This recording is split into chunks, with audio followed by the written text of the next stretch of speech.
announced Wednesday in a news release from federal officials. Those charged in court papers unsealed in Manhattan federal court are current and former government or law enforcement officials in Sinaloa. Authorities said they have played essential roles in helping the Sinaloa drug cartel ship fentanyl, heroin, cocaine, and methamphetamine from Mexico into the U.S. Julie Walker, New York. Jerome Powell plans to remain on the board of the Federal Reserve after his term as chair ends next month for an undetermined period of time.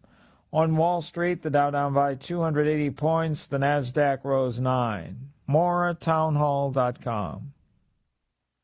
Hey, if you're hearing my voice, chances are you're either worried about a parent living alone or you are that parent. And you know your family worries about you too. Either way, there's a company that finally got senior safety right. Connected Caregiver. Connected Caregiver is everything you knew about alert devices, fall detection, emergency button, GPS, reimagined for today. There's a small wearable that alerts your family's phone the moment something happens. Inside your home, discrete sensors, no cameras, no microphones, just motion sensors have you covered even when you're not wearing it. No movement for hours, your loved ones will know. For the kids, you go from hoping everything's okay to knowing it is. And for you, you stay in your home on your terms while giving your precious family the peace of mind they've been asking for. That's not losing independence, that's keeping it. Visit ccgoffer.com to see if you qualify for a free device. It takes 2 minutes. That's ccgoffer.com, ccgoffer.com. Do it today. Stocks ended mixed, still close to record levels. Stocks mostly held near their record highs on Wall Street despite another jump in crude oil prices. The S&P 500 edged down by less than 0.1%. Solid profit reports from some big companies helped the stock market limit its losses. Starbucks and Visa each rose more than 8%. The Dow dropped 280 points, that's about 0.6%. The Nasdaq Composite inched up less than 0.1%. The price for a barrel of Brent crude for delivery in July jumped almost 6%. Seth Sutel, New York. Elon Musk took the stand for the second day Wednesday in the landmark trial that pits the world's richest person against Sam Altman, a fellow OpenAI co-founder he accuses of betraying promises to keep the company as a nonprofit dedicated to humanity's benefit. News and analysis at townhall.com. From Washington, I'm Keith Peters. This program is brought to you in part by Ability Tree Experts. Ability Tree Experts, Houston's leading tree care professionals. Call 281-441-4179. Jim Clark, a.k.a. Check-A-Pro Joe here. Houston's best contractors. Houston's smartest homeowners. It all starts with the Check-A-Pro radio show. Now hear my show every Thursday at 12 noon. Right here on AM 700 KSEV, the voice of Texas. At O'Hara & Company Real Estate, we believe there are people in our country and other countries that are trying to chip away at our freedom. We are taking a stand against the tyranny that is happening and want to protect what our veterans and forefathers have fought and died for. Texans are independent thinkers, self-reliant, and bold. If you want a real estate company that has a backbone, give us a call at 281-373-3393. Again, that's 281-373-3393, or look us up on the web at o'harare.com. You're listening to the voice of Texas, AM 700 KSEV Tomball and AM 1540 KGBC Galveston. KSEV and its advertisers want to thank you, the listeners, for all your continued support. Without you supporting our advertisers, there would not be a Voice of Texas. We stand behind our clients, and if you're looking to boost and grow your business, join the great team at KSEV and its loyal audience by calling a member of our sales staff at 281-588-4800. That's 281-588-4800. KSEV, loyal listeners and dependable advertisers are the Voice of Texas. Dan Patrick for my friend Louis Flory and Ability Tree Experts. Spring is here and summer just around the corner, which means it's time to deep root fertilize your trees in addition to spraying for insects and disease. Let Ability Trees help maintain their value and repair all damage fed and pruned tree will be less susceptible to wind damage and uprooting. Caring for the beautiful and valuable trees on your property that you can replace should be done by experts. And the experts I use, it's very clear. It's Ability Tree Experts in Lewis Flory, my friend for over 40 years. Gosh, this guy is the pro when it comes to taking care of trees. You know, pruning is important for the health of your trees, and pruning limits resistance to spring storms and allows the sun and fresh air into the canopy. Trees can be in distress several months without showing any signs, so don't wait to protect your investment at 281-441-4179, 281-441-4179, or visit their website at abilitytrees.com. Right now, Ability Trees is giving a deep root feeding with every tree prune. Ability Trees, Houston's leading tree care professional. Where should I begin? Can we talk about this? Say, what are you trying to say? Beyond the usual controversial talk. Blah, blah, blah, blah, on and on and on. Over there. One, two, cha-cha-cha. 1, 2, cha-cha-cha. Prepare yourself for Craig. Oh, yeah. Preparing a mighty new spectacle here. Articulate, stimulating, hits you right in the... there you go. We start becoming a team right now. This is the Craig Collins Show. Lord Jesus. Oh, Lord, no. Start talking. Talk fast. This station is now the ultimate power in the universe. Now your host. He's a good man. Craig. That's right. This is the Craig Collins Show, KSEV, KGBC, the voice of Texas. Thrilled to be with you. So much stuff out there to talk about, so many things to get to, and yet Erika Kirk, really, to me, did something pretty amazing. She went out and was on the Charlie Kirk Show that does still exist. There are several members of Charlie's team that do this show still, and it actually still lands pretty high in, like, the podcast charts. I think it's in the top 50 still of most listened to shows in this country. So amazing job done for all involved when you're looking at the Charlie Kirk Show in general, but to Erika Kirk, who was at the White House Correspondents' Dinner and responded to people even asking, like, why were you there? That was apparently one of the things that she heard as a question. So she dealt with it. She dealt with a lot of things on the Charlie Kirk Show, and I just thought it was amazing. I'm a big fan of Erika Kirk and how she's handled herself, how she's grounded herself in faith and God, and then at the same time not really allowed people to push her around too much. There are lines where people cross them, and she doesn't always refer to people by name, but she did say Candace Owens in part of these clips I'm about to play for you. But I really think that at the end of all of this, what Erika Kirk is most after is, one, for people to respect her and leave her alone as much as humanly possible, because there's no reason to attack the widow of someone who was killed horrifically on a video that a lot of people could see on social media. But two, she also does want some of these people to realize she's a human, because sometimes they seem to act as though none of them, they don't treat each other at all like people. So let's go ahead and start with that audio, which, again, I thought was really, really interesting. Make sure that this button is hit correctly, and here we go. And you guys have all seen what happened next, because there are 1,000 videos of it. So let's discuss that fact for a second.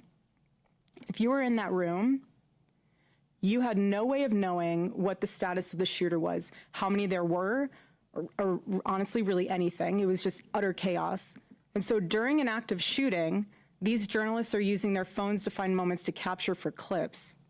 They were so concerned about getting a video in a room with an active shooter that they could have accidentally and quite literally filmed themselves being shot. Many of those people have become so desensitized that fight or flight became secondary to the opportunity of putting themselves into the story, which ironically breaks the #1 rule of journalism. And again, ironically enough, the shooter was a teacher. You have these people who are supposed to be teaching our children the future of this country, and he's so unhinged that he is able to teach children by day and then attempt to murder the president of the United States by night. Yeah, it's disgusting. And she does a great job of pointing out that obviously many of the people in that room who would call themselves members of the press seem to care more about the fallout politically, any sort of idea that they could get some sort of clicks or that their opinion will rise to the forefront of what people are talking about after someone tries to kill the president. Like they thought of themselves and not in a way of self-preservation that maybe we all would think about as you're thinking about a shooter storming toward a door and I guess a hallway and a staircase, and you're in the room on the other side. Because all of these people selfishly also thought they weren't going to be hurt, that they're not the target. And it's disgusting to think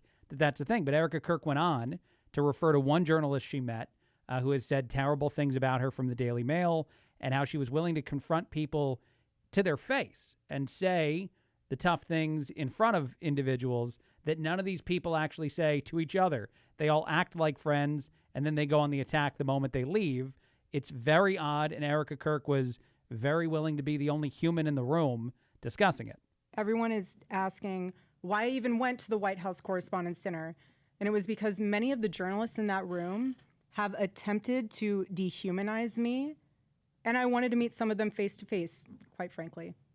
Way to go. Why have a conversation about me when you can have a conversation with me? So, for example, a journalist from the Daily Mail came up to me. She introduced herself, and she was very gracious. She was saying, "You look so beautiful. I'm so sorry for your loss." To which I replied, "It is so nice to put a name to the face, especially with all of the slander, the lies, accusations that are out there surrounding my husband's murder and myself." And I said to her, "You know what's so interesting?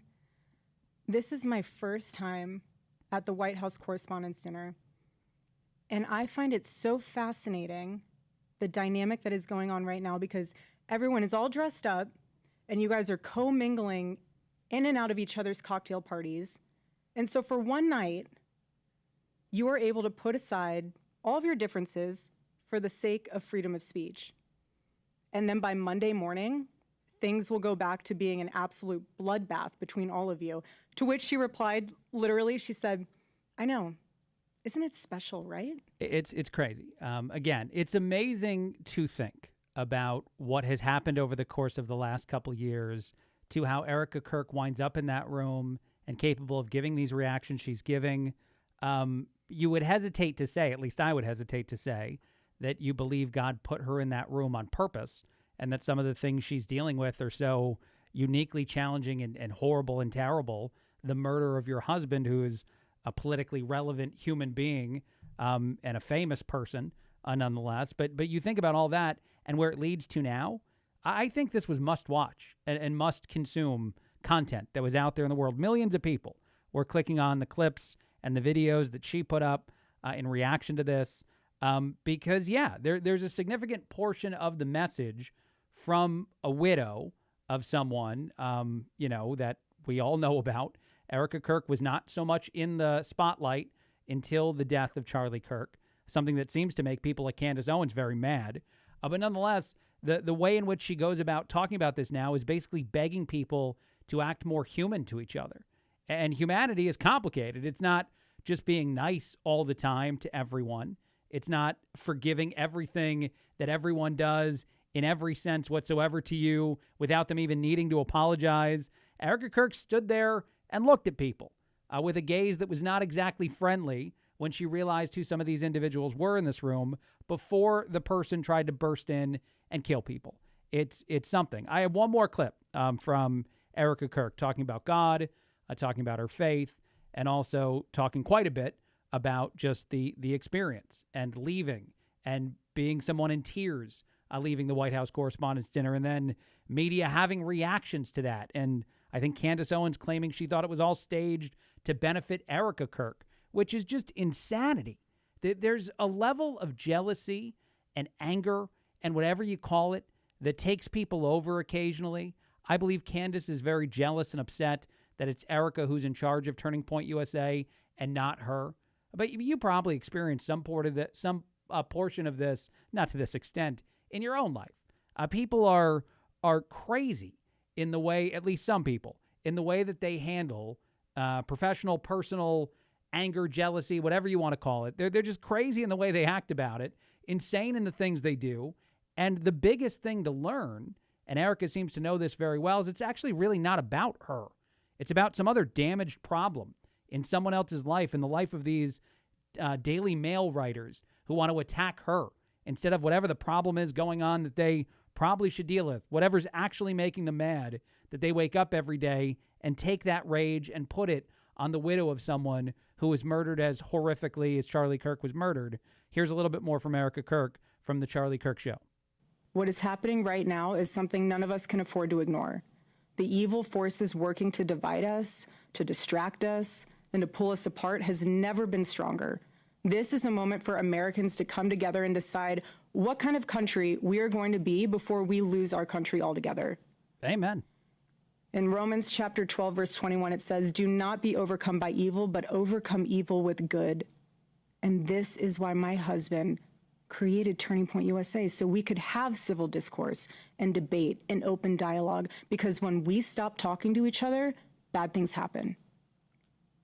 I am choosing to fight for America, for my children, for your children, and for our humanity, because we all need to do our part. And by the grace of God, we will succeed, and America will remain what she was always called to be, a shining city on a hill, a light to the world. It's amazing. I got to tell you, I actually get goosebumps with that one. And there are people that are already upset about this too. They think that she's being performative. They think that she's somehow benefiting from the fact that she's in the room she's in and has dealt with the things that she's dealt with in her life. And that is drunken insanity too. Again, I do think there are so many people right now, people who hate Trump. I see it in some of the people in media who hate him. They hate how successful he is, how effective he is, how he is actually capable of getting things done that he wants to get done. And they twist them and they turn them and they try to make every single action into something horrible, no matter what it is, something they disagree with or something they don't even disagree with. I am absolutely going to talk about the Supreme Court decision today and how big of an impact it may have on the midterm elections. But I already see that in the political fallout and the discourse about it, is how terrible it is and how you need to pack the court to fix the problem of all the Trump justices who made the decision they made. It's just sort of incredible to me to watch it always unfold the same way. And Erika Kirk is right. Hate seems to be something that a lot more people are wildly more comfortable with than they were a short time ago. Hate the person around you. Hate the people that you think voted the opposite way from you. Just hate a crap ton of people. And I want to be clear, being critical of something isn't the same as hating something. We're not all told to be nice no matter what and agree no matter what. That's not how you should live your life. But this version of people who seem to be totally fine with the multiple attempts to kill someone because he's a political person they don't like, it's surreal that our society has gotten there. Not that it's surprising. A lot of people would actually think they've seen it coming for a while. But I did. I saw so much of what Erika Kirk did and all of it go viral and people have crazy reactions to it. And I honestly just think she's being more human than most people behave in times like this and giving an authentic opinion and a very faith-based opinion of what she thinks should happen next. All right, we will move on. I have more Erika audio. I might play it a little bit later. But I do want to play at least a couple things that are out there that are also, I think, important. Although let's do a palate cleanser real quick before we do the other ones. Trump talked about declassifying stuff in the world of UFOs. That was today, and I thought that was pretty amazing. You first on the topic of space. Do you have an update on the UFO files and what might be when we're going to be seeing those? Well, I think we're going to be releasing as much as we can in the near future. Awesome. For some reason, and I guess it's just a reason that's been in the minds of people for a long time. That is such, they want to find out about the UFOs and anything having to do with UFO or related material. And we're going to be releasing a lot of things that we have. And I think some of it's going to be very interesting. I think a lot of it is going to be very interesting. And my favorite part about it is somebody somewhere will get mad politically about it. We all want to know about aliens and UFOs. I don't think there's anyone that doesn't have some level of a question. If you're, very obsessed with it, or if you only care a little bit, this seems to be a topic that would have universal appeal and wouldn't have a political slant. But I'm sure there's going to be people out there saying, how dare Trump, do this thing with the aliens? And then he's trying to kick them out of the country. Maybe they'll all have rights I assume. Someone will say they deserve to be here. Here's another topic I thought was interesting. This is a conversation about Comey. Someone asked about the 8647 indictment and what it means. And I thought Trump was pretty honest in saying, a lot of people understand this to mean you want to kill somebody. And so that's why you get indicted when you put what seems to be a pretty obvious threat on social media and you're a person connected to organizations like the FBI. We were talking about how busy you were this morning. James Comey was in court. He self-surrendered. He's now been charged a second time. This time over a social media post with seashells that said 8647. Do you really think that he was endangering your life or threatening your life with that? Well, if anybody knows anything about crime, they know 86. You know what 86? It's a mob term for killing. You ever see the movies? 86 him. The mobster says to one of his wonderful associates, 86 him. That means kill him. It's, I think of it as a mob term. I don't know, people think of it as something having to do with disappearing, but the mob uses that term to say when they want to kill somebody, they say 86, the son of a gun. Yeah, here, I'll stop it right there. I'm an East Coast Italian. I was born in Jersey. I was raised by a lot of other Italians, so I can put my little Godfather Italian kind of spin on this, or if you want to call it Soprano spin. He's right. This is something the mob does. This is something they say. This is something they certainly do in the way in which they go about their business, no matter what that business is. If you're working in waste management, you occasionally will 86 something. So I thought Trump did a great job of saying it's a real thing. It's not a fake indictment or a political indictment. We would like to get to the bottom of what he meant, essentially. And a grand jury decided he was indictable for, this is Comey, for putting up on social media the funny collection of seashells he finds on the beach that could very well have been a threat to kill someone who had already seen political violence aiming at him. So, I don't know if at the end of the day he'll actually be found guilty of anything, if he'll get away with saying that it's just a reference to 86ing at a restaurant where you remove an item, and I just wanted him out of power, not dead. There's not a lot of paths to getting him out of power right now as someone who is duly elected the President of the United States, so you fill in those gaps as you want to. But again, I just thought that was a really valuable, interesting answer to a question that was asked to the president about something that many people are just going to pretend is political in nature and nothing else. All right, let's do two other clips before we take a break. This is Alina Habba, very attractive, former lawyer of Trump. It doesn't matter that she's attractive. I'm just putting it out there. And anybody watching on a YouTube or any of the social media channels we have at Radio Craig C on X, you can watch this show and not just listen to it, but also KSEV Radio on YouTube and on Rumble. You will see Alina arguing with Whoopi Goldberg because it's not just that she's attractive. She also happens to be intelligent. Here we go on Whoopi being mad about certain things and Alina telling her she's a moron.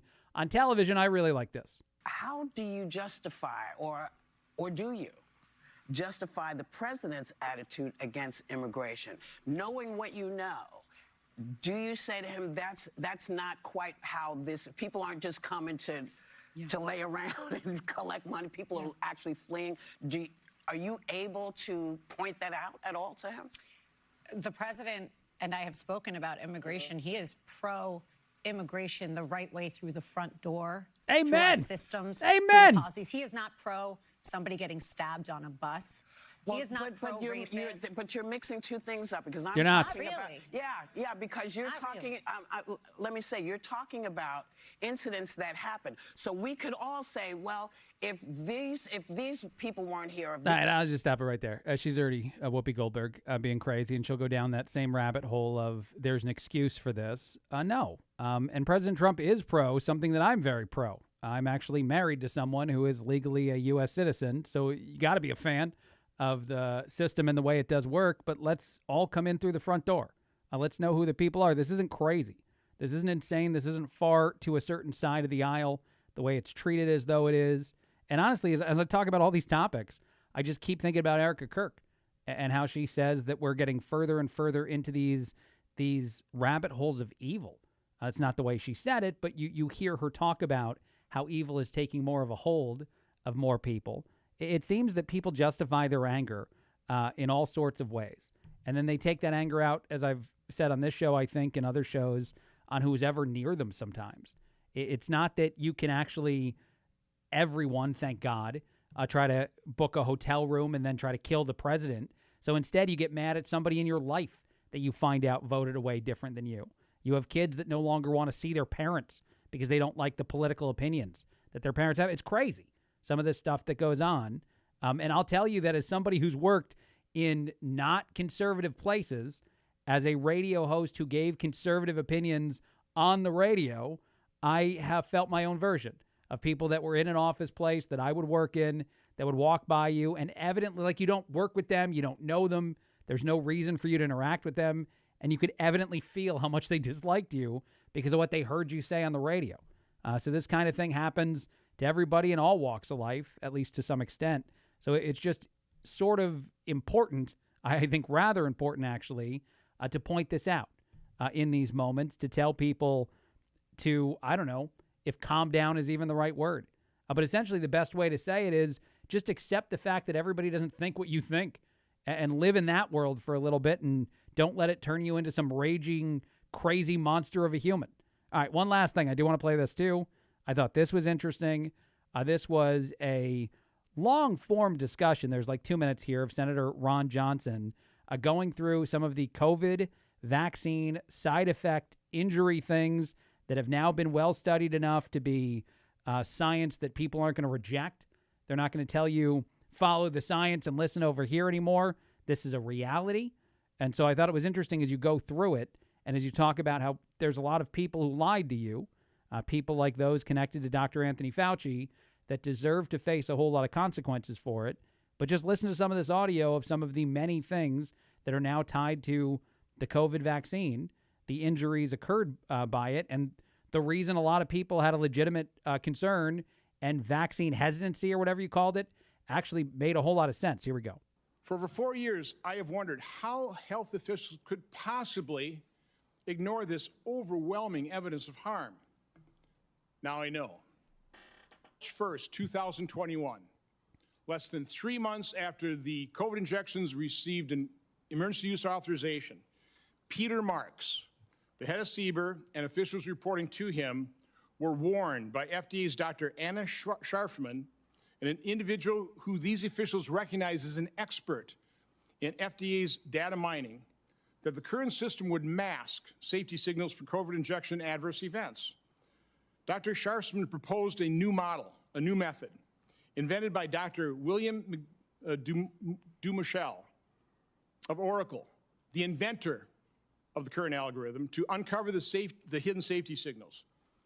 On March 26, 2021, 26 days later, Dr. Scharfman sent Dr. Dumichel's data analysis to senior FDA officials showing that the new analytical method found, quote, 49 examples of extreme masking and uncovered approximately 25 statistically significant safety signals of adverse events associated with COVID injection, including, let's put up the next chart here. Here's the sheet. These are the adverse events that they were showing a safety signal for using the new method: Bell's palsy, sinus rhythm, cardiac failure, chronic, acute left ventricular failure, agonal rhythm, which is severe arrhythmia generally occurred at the end of life, pulmonary infarction, cerebral artery occlusion. Here, I'll interrupt it there. That's about 1:50 of him going through a very long list of issues. Many of them he doesn't actually say out loud, but yeah, a whole lot of terrible stuff. Sudden cardiac arrest, hypertensive emergency conditions that were caused by people who got the vaccine who didn't need it. I think the most valuable part of that discussion is the truth that eventually was acknowledged by a lot of people, that if you weren't in some high-risk group, the odds that it was going to harm you, that being the vaccine, more so than COVID itself, were so extreme. It was so obvious that one was much worse than the other. And I'm not telling you that that meant that other people should have gotten it. I'm not telling you what to think about that. But the arrogant attitude that people took in that moment, and the anger they even had then, I guess this is going to be a cyclical conversation before a break about all the ways people feel entitled to their anger. But there were people out there, and you remember them during COVID, saying that if you didn't get a vaccine, you deserve to die, which was crazy, and one of many things they said, and that you were killing people's grandparents, et cetera, et cetera. And it looks like, actually, a whole lot of people might have harmed themselves because they were pressured into doing something that at least some thought maybe we shouldn't be doing, and all that data that told you that you were right was being hidden from you. But it's just sort of fascinating to hear that version of a discussion now, and this is actually the point, how little anybody's going to talk about it. People who bring up COVID now feel like the few and far between. I am one of those people that will certainly still talk about this issue as we get more and more information. And I remember, actually, I'll close this first segment on this before I take a break. I remember during COVID saying on radio shows I was doing at the time that I was going to wait for more information to definitively tell you I knew certain things that a lot of people thought were true. The people who were guessing that there was going to be problems from the vaccines. I actually allowed for the time to go on. It made some listeners of my old shows kind of mad because they're like, we think you know. We think you agree with us. We think that you can figure it out logically the same way that we feel we did. So why don't you just say it? Why don't you just come clean on the radio and say the thing that we all believe? And I never told them they were wrong as far as the conclusions they were coming to. I just told them we needed to wait for more information to be sure. And we're at that moment now. We're at the moment where we're getting more and more of these details about the people close to Fauci who hid and deleted emails and information because they wanted to keep getting certain grants and doing research in other countries like in China. We're getting all of these details together and the harm that the COVID vaccine actually caused, and mostly it's going to be an ignored story. And that's insane to me, too. This is the kind of thing that should cause more people to be angry and cause a lot of us as a group to be pretty mad. So, all right, we'll take a break. We'll talk about a couple other things when we come back, serious, and we'll do some silly stuff. We're already half an hour in to the show, the fastest hour in radio. It's the Craig Collins Show, KSEV, KGBC, the voice of Texas. If you have roof problems, you can sure see them when it rains. This is Deb Tejada from Tejas Roofing. If you see a leak, call me immediately, 281-251-0304. I'll send over the Tejas Roof Repair truck. That truck has everything our experienced crew needs to fix your roof, right then and there. The Tejas Roofing crew has been working together fixing leaky roofs for 15 years. It's not a pretty truck, but it has everything we need to get the job done. I kind of like the way it looks. Most roofing repairs cost less than $500. Why? Because we find the cause of the leak and repair that leak.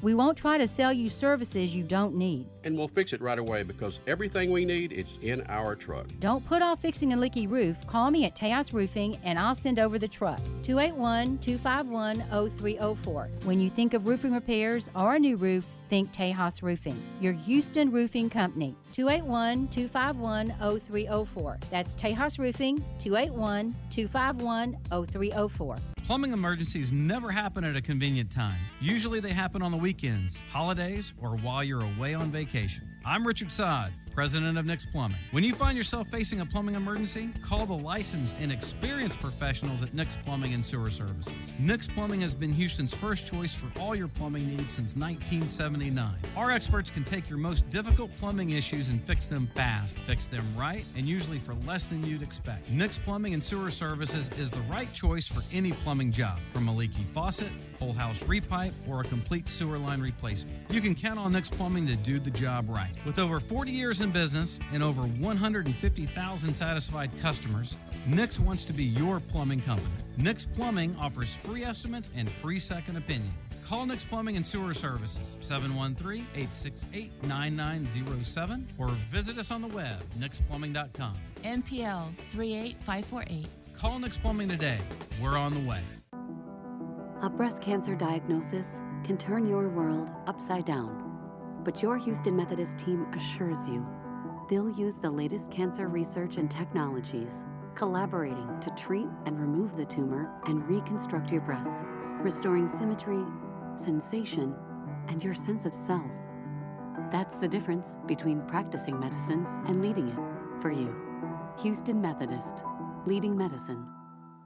Wesley Financial Group is not a law firm, and Chuck McDowell definitely not an attorney. This is Chuck. If someone talked you into buying something really silly and you want to get out of that silly little thing, my advice, get the facts. Call me and I'll send you our timeshare exit kit absolutely free. Inside, you'll learn how timeshare works and all your options for cancellation. Call Wesley now for your free exit information kit. 800-909-9696. 800-909-9696.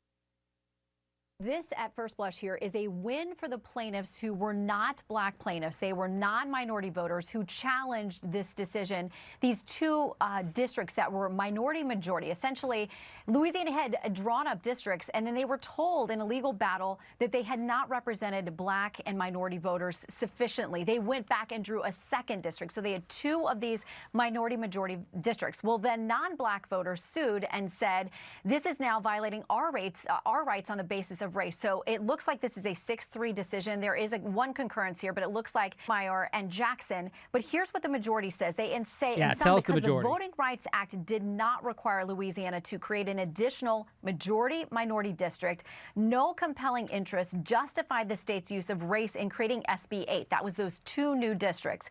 That map is an unconstitutional gerrymander, and its use would violate the plaintiffs' constitutional rights. Now, this opinion is almost 100 pages long, so we're going through to see if it says something more broadly about the Voting Rights Act. By the way, it doesn't necessarily say too many things more broadly. This is the Craig Collins Show, KSEV, KGBC, the Voice of Texas. But the precedent has been set. Essentially, you can't interpret a Voting Rights Act to mean that you get to push out certain races in order to prop up other races. That's not the way it works. It's just supposed to protect everybody's right to vote, regardless of what you look like. And we're not supposed to build the, individual places within these states. We're not supposed to build the individual districts to allow for people to be overwhelmingly heard from minority races instead of people who also live in those communities who happen to not be black, Latino, whatever it is, as far as people building certain gerrymandered maps to include what they would believe are basically just Democratic voting blocks for the intention demographically to get themselves more seats. This could have a huge impact if this obliterates the same kind of behavior in other states because it's a Supreme Court decision. And some people are saying it will cause something like 20 or 30 seats to potentially switch from Democrat to Republican because this game has been played a lot of times. And the excuse is always racism. We got to fight racism, so we got to build a district in a heavily populated area of white people by cutting all of the neighborhoods we think have too many white people out and only putting in neighborhoods where we think it's just minorities. We got to figure this out. We got to create something that's as crazy as some of the maps you see in places like Illinois because we're being fair, darn it. And by being fair, we're being anything but, according to the Supreme Court decision. All right, one other thing I do want to play. Chris Salcedo actually shared this on his social media pages. So you can see the video there and some of what Chris said about Cornyn. But Cornyn also in the news. I think this was actually yesterday. Let's hit play on this audio. The proposal we made included border security, interior enforcements, improvements in the E-Verify system, and a path to legal status for DACA recipients and limits on certain type of chain migration. Members of the Republican conference, including myself, indicated a willingness to continue to negotiate and said this was our starting point. So he's lying, according to Chris Salcedo and a lot of other people and myself. One of the lies that Chris pointed out on his social media pages and on his show was about the effort that Cornyn made to defund the border wall, to accelerate the importation of foreign nationals, the exact opposite of some of the things he's saying. This is why this race matters so much. Many, many people are going to talk about Talrico. They're going to talk about polls that seem to show that Talrico is ahead, which I don't buy at all. I think that polling is always wrong. Actually, you can look that up for yourself. There's information that tells you that the polls get things wrong something like 60% of the time this far out from an actual race itself, meaning right now the ability to predict who will actually win an election is atrociously bad, and it's not going to get much better as you get closer and closer to whatever the election might be. So polls are terrible. But people are going to focus on that when the reality is right now we should be focused on how much of a liar and a not America first candidate Cornyn actually is. And I do think when people discuss how much better Cornyn is than Tallarico, and you hear that a lot of places. I'm not trying to pull any one individual who says this out and admonish them. But when you hear that, it sounds to me to basically be a I'm voting for Cornyn admission or a version of support for Cornyn because it's saying he's not so bad. He's only this terrible. He's not so much worse than someone who could replace him because we're not there yet to where a lot of people who might be saying they're contemplating sitting out of the actual midterm election and not voting at all or even voting for Tallarico, a crazy, insane individual that we've covered a lot on this show. His pastor, all kinds of people that are around him that say crazy things. But nonetheless, we're not at the point where you actually would have to punch that ticket and not a Cornyn ticket because we're in a fight.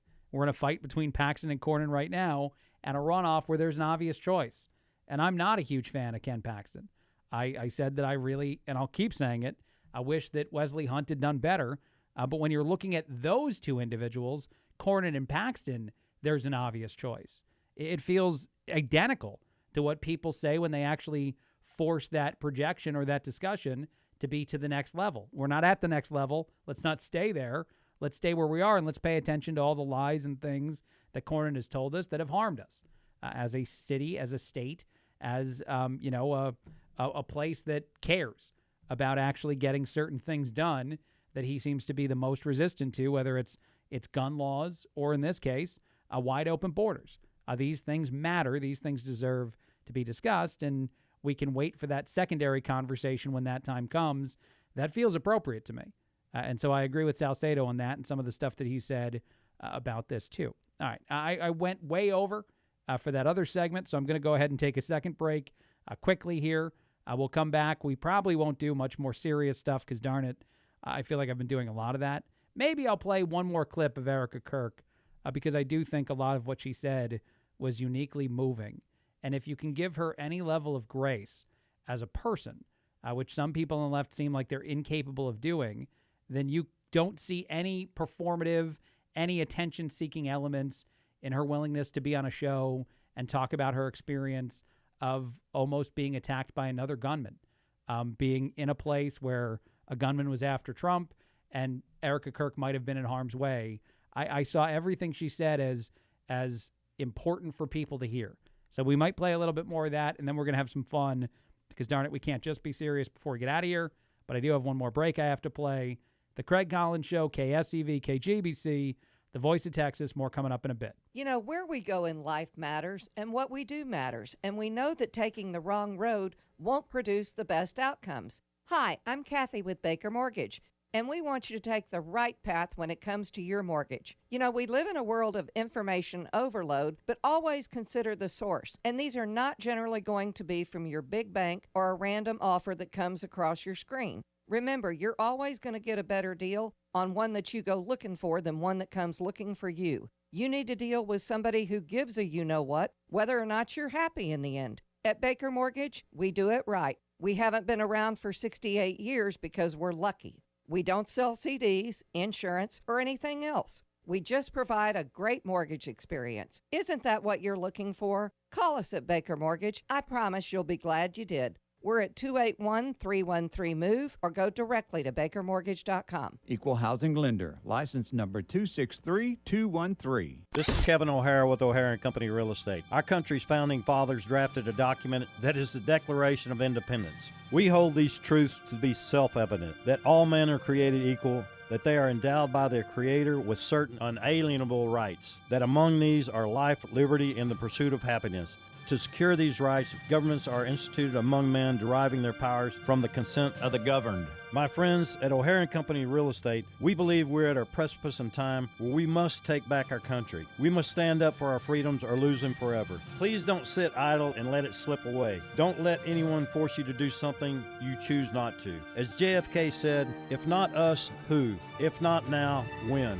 If you're looking to buy or sell real estate, give O'Hara & Company Real Estate a call at 281-373-3393, 281-373-3393, or look us up on the web at o'harare.com. I'm Kevin O'Hara. God bless America, and God bless Texas. Hi, I'm Tommy Mello with Garage Door Doctors. My mom recently moved into a new home with a builder-grade garage door.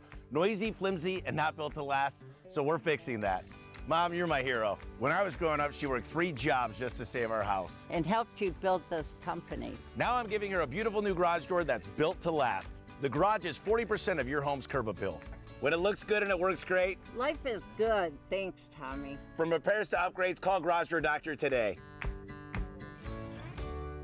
Mattress Mac here in the Mac Z-Cliner. I'm recovering from surgery thanks in large part to this miracle chair, the Mac Z-Cliner. You can sit in it, you can recline in it, you can watch TV in it, you can eat in it, you can sleep in it. It goes to zero gravity position. The Mac Z-Cliner helped me recover. It also has heat and massage, a place to charge your cell phone. Come out to Gallery Furniture, buy a Mac Z-Cliner before your surgery. Gallery Furniture delivers tonight, or after your surgery, Gallery Furniture delivers tonight, and you'll sit and sleep great tonight.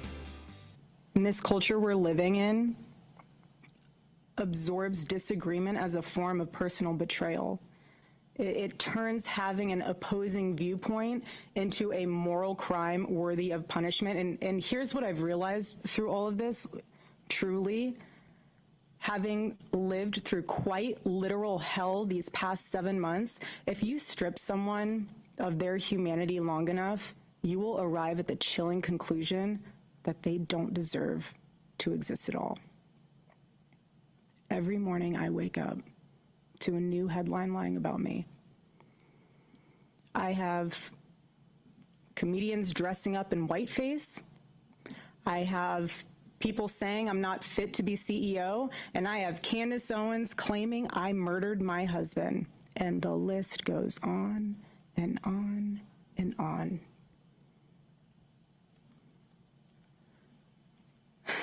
Wow, is what I want to say in response to that. I'll go ahead and stop it there. That is Erika Kirk on the Charlie Kirk Show a few days after being in a room where someone tried to burst in and kill the president, anyone in the administration, anybody that got in his way. That's what his manifesto said. There's a lot of moments where Erika Kirk did that show. I think she did like 8 or 9 minutes of it, where some people will hear what they think is someone trying to gain attention or profit off of being in a spotlight that she never wanted, that she never asked for, and a position that requires her to live up to the legacy of her late husband in ways that I assume are very challenging to her. But what I actually hear is one of the most human people in the room being the most human and calling out Candace Owens by name for saying how ridiculous it is, or Drewski, the comedian who dressed up in whiteface to parody and make fun of her. But how ridiculous is it that our society is in a place where people are choosing her to bully? Like they're picking the widow of someone who died in a horrific way to be the person they all most want to attack. And she needs to defend herself. You need to come out at some point and say, I'm not going to be a silent participant to you people treating me like crap. So I thought it was awesome. I thought it was amazing. And as I said, there's a full podcast and audio and a lot of things that went viral that you should very much check out, especially if you're someone that feels like anybody's ever treated you like crap for no reason. If you've ever felt that in your own life, I vote on a certain side of the political aisle, and many people who are unapologetic about that. I actually am thinking of a podcast that Jimmy X did. He is a frequent caller to the station. He got a friend of his who's a veteran to be on my show. He booked a veteran for my Veteran Voices segment that I do every Friday at 6:30. We give this platform to the people who serve and protect our country and keep us safe, which is awesome. But anyway, they did a segment in which they were talking to Jimmy X, a caller to this station in this show, about how many friends he's lost, about people that no longer want to talk to him or talk to anybody that has these political opinions that feel like they're inappropriate. And that's a very minuscule version of comparison to the horrific things that Erika Kirk has gone through. But I imagine there's going to be some level of camaraderie in hearing someone say these things and be as pointed as she's being about the ridiculous ways that she's treated. I mean, there were people that actually were mad that there was a video of her in tears, emotional, and asking to go home when she was walking out of the White House Correspondents' Dinner and saying stuff like, why did you go at all? It's just crazy. Like the heart and soul of our country in some ways feels like it's just been destroyed, like it's been removed. And people feel uniquely strong about their willingness to be unapologetic about that. And it's horrible. But anyway, let's try to lift the spirits after something as earnest as all of that was and as moving to me as all of that was from Erika Kirk. Let's do some sillier things. I call this the quick 4-ish topics. They're designed intentionally to get us away from the serious stuff and to talk about the more ridiculous things out there that I enjoy and hopefully you do too. It's stolen from Dana Lash. A guy turned his pregnant wife's texts into a pop punk song, and people are saying it's actually legitimately a really good song. So 2 things you need to know before I hit play on some audio. These are real text messages from a happily married man that his pregnant wife sent him, and then he seems to uniquely love a form of music that I actually like, pop punk music. So here's a taste of what is a much longer song that I think has gone viral on social media. I feel like death. I'm so tired and have a headache, and I think I'm hungry, but I can't eat. I'm dying. My mouth is so gross, and my back is killing me. Yeah. I'm not hungry, but I don't know what to do. I'm sorry to complain to you. I'm just really dying. I'm dying. Trying to sleep, but I'm dying. I can't. No, I can't move. I'm sad you cheated on me in my dream. Just started sweating. Okay, I'm sorry. That's my favorite part of that song, too, by the way. Again, these are texts that a pregnant wife sent to her husband. All of them are obviously dealing with the problems that probably happen as you go through pregnancy, the lovely changes to your body and the challenges that it causes for you. My favorite, though, is the lyric that she's mad because he cheated in a dream that she had. Let me play that again. I'm asleep, but I'm dying. I can't, no, I can't move. I'm sad you cheated on me in my dream. Just started sweating and getting nauseous. Yeah. Will I make it? Yeah, this is a real song that a guy created. He used AI for that voice that sounds a little bit like the lead singer of Paramore doing a song about his pregnant wife's texts. That's awesome. And I assume she both liked it and didn't like it all that much, although it has gone viral, as I said, and it seems to be a nice celebration. I'm surprised there was no request for food in there, because I would have thought that at some point you get the late-night text asking you to go pick up a very odd order from some sort of fast food restaurant. I also have this piece of audio that I thought was interesting, a very different thing. A Massachusetts woman who's been sentenced to 6 months in jail after unleashing a swarm of bees onto police officers who were trying to evict her from an apartment in 2022. This has gone viral because for some reason they released the video and the audio of what it sounds like when someone knocks over bees and sicks them on police officers. There's something terrible about this, but there's also something oddly, I don't know, a reason that so many people are paying attention to it viral. And here's what I actually want to say about it. Oddly fulfilling to me, because I hate bees. And I had a neighbor when I lived in Illinois who kept bees, and I thought it was really annoying. I'm not a fan. I don't understand why you do that. You can buy honey anywhere, people. You don't need the bees. Here we go. Hey, she's got a truck full of bees. A truck full of bees over here. Hey! I'm opening the bees. Wait, Mark. Oh, metal, lock her up. Hey, she's opening up more of them. I'm not going to get started. I'm not going to start. Get hurt. What are you doing? Dave. As a sheriff's department, we're not taking sides, okay? But to release bees in front of an eviction, that seems a little excessive. I think everyone has to agree with us, okay? And to argue with the police, she's going to end up going to jail. Yeah, she's going to go to jail. She put bees in the room and then threw them at everybody. That seems insane. And also, the bees are not going to be well trained. They're not going to sting just the police officers and not you. You're going down with that ship, and I would not want that. Again, I think the biggest reason I liked this, I don't like a crazy person who's trying to hurt cops. What I like about it is proof that the bee people are terrible, and we all should be against the bee people. I don't know how many people keep bees here in Texas. I don't know how big of a thing that is, but I find it annoying. And I'll tell you one other thing about it, because this is just sort of a silly way to end the show. There was a day when I was outside with my dog. My dog was still a puppy at the time. And the puppy just started barking at the bees, like kind of annoyed by them, while we were in the backyard next to my neighbor's house. And all of a sudden, they came out of their little hive and did this crazy, like, bee tornado swarm above us. And I really thought they were going to full-on attack. I don't know what they were doing.